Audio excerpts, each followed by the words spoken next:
Здравейте! Днес с най-добрият ми приятел ще играем една много интересна игра за нас, Yu-Gi-Oh! Като експериментираме да видим дали ще съберем много лайкове. Според мен тази игра е една от най-интересните като цяло с карти. Аз имам 4 години опит, Мариан няма толкова голям опит, но е най-добрият дуелист, който съм обучил. И предлагам направо да започнем дуела. Мариан, давайте първи като мой ученик. Благодаря.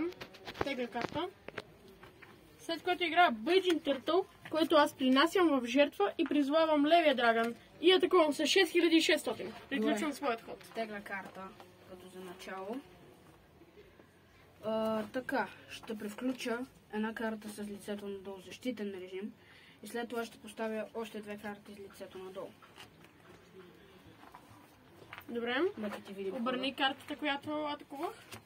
Съжалявам, че те разочаровам, но ефектът на електромагническата костенурка изпраща твоето чудовище в гроба. Не всичките карти, на полето отиват в гроба. Така, аз съм. Да. Тегля.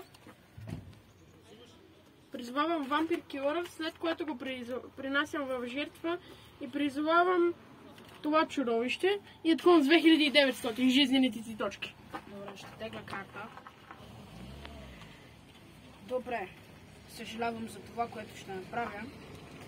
Ще активирам един спел, който призовава едно токенче.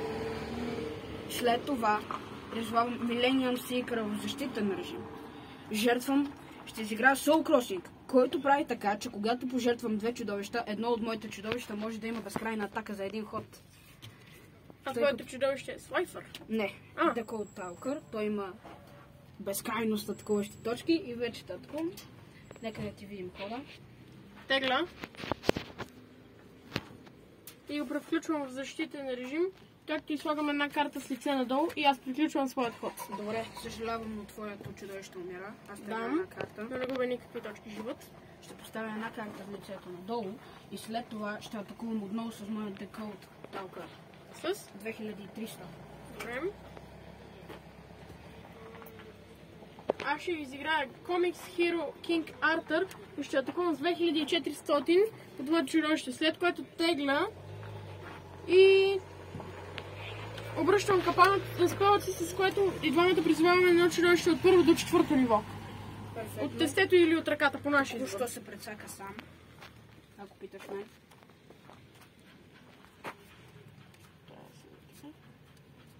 Защото аз избирам Scapegoat и го поставям в защитен режим. Може и да изглежда слаба тази карта, но не е толкова слаба, колкото изглежда.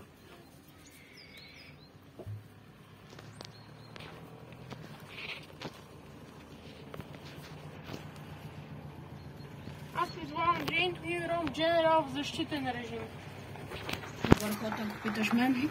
И сега приключвам своят ход, след като първо атакувах с това по този. Добре, но аз активирам огледална сила, една карта, която никога не ме е предавала. Тя убива всички твои чудовища на полето. Не убива ли само това? Всички твои атакуващи. Защо? Да. Добре. Как Аз ти активира активирах капан? трап, тегля и поставям още една карта с лицето надолу. След това ще атакувам с Decode Talker. 2300. Давай. Gentwin Rom Generalът умира, след което аз И тегля. отделно 500 точки. На 1500. Как бе? Той беше в защитен. Опа, грешка в изчисленията. Така. И сега игра Crystal Base Amethyst Cat в защитен режим, както и Beijing Mikazuchi в атакуващ режим. Така. И аз приключвам своят ход. Това е един от най-добрите ходове, които си правил лично срещу мен. Тегля. Това не ми трябваше. Ще си го запазя в ръката. Decode Talker. Атакува и неговото чудовище в защитен режим. То умира, с което аз му активирам ефекта и идва за един рунд като щит на точките ми на живота. Освен това, той е камикадзе. Когато умре чудовището, което го убил, отива в гроба. Така е. И сега съм аз. Да. Тегля.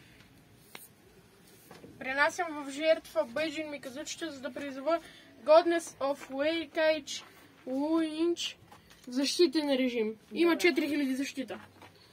Добър ход, ако питаш мен. Тегля. Че това вече го използвах.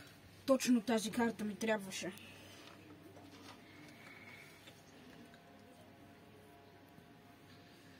Добре. ще изиграя Батман на кон. Картата, която аз ти дадох днес. Добре, сега.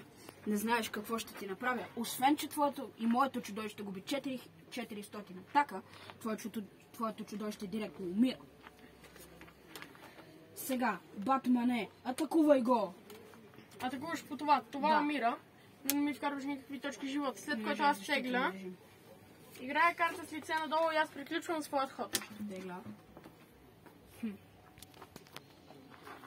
Добре, ще изиграя един от любимите ми трапове. И то е Back to the Front. Ще завърна Decode Talkera в защитен режим, понеже така прави картата. Да. И ще приключа своя ход. Добре, тегля. И аз приключвам своят ход. Добре. Ще поставя една карта с лицето надолу. Ще превключа Decode Talkera в атакуващ режим и ще те атакувам с неговата атака. Тегля. И само мога да ти кажа, честита победа. Благодаря. Много добър дуел. Ако питаш мен, наистина беше така. Ами хора, надяваме се да събере това видео доста лайкове. Нещо малко по-екзотично решихме да пробваме. И разбира се, ако видеото ви е харесало, абонирайте се за канала Скамбанката, за да не пропускате, когато кача ново видео. И пишете в коментарите, ако искате да има такава поредица. Или ако искате да има пак опенинг на карта. На Yu-Gi-Oh карта. Довиждане и до следващия път.